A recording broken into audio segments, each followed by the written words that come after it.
Albany. So why is it that the state of New York can tell the city of New York what to do with its streets?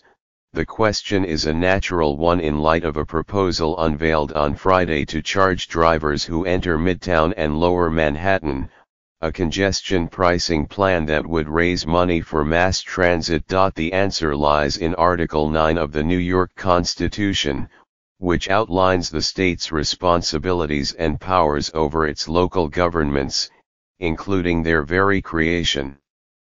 Leverage over local affairs was codified in a 1929 case, Adler v.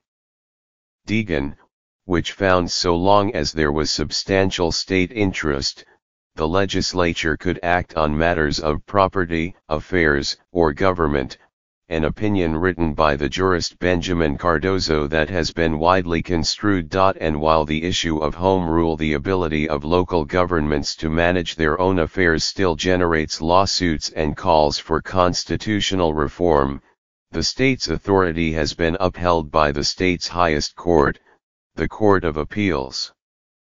And its influence has been flexed repeatedly over New York City, with the legislature overruling the city on issues like fees for plastic bags, and granting miserly extensions of mayoral control of the city's schools. It is totally strange, said Roderick Hills, a professor at the New York University School of Law. But it is totally legal. The basis of the state's power is hardly the only question surrounding the pay to drive into the heart of Manhattan plan. Richard Brodsky, the former state assemblyman who fought a similar effort by Mayor Michael R. Bloomberg a decade ago, said the ideas contained in the Fix NYC plan raised a bevy of issues, including the real danger of the legitimizing of fees for access to public services.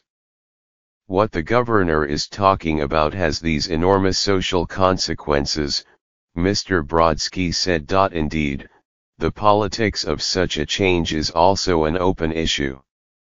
Mr. Cuomo, for his part, said he would review the report carefully and discuss the alternatives with the legislature over the next several months.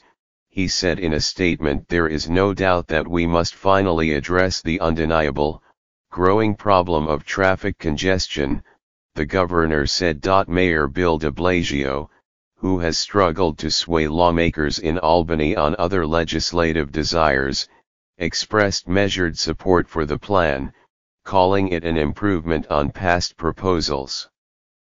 But neither the Assembly nor the Senate seemed to be sold, though leaders of both chambers said the issue of mass transit funding needed to be addressed.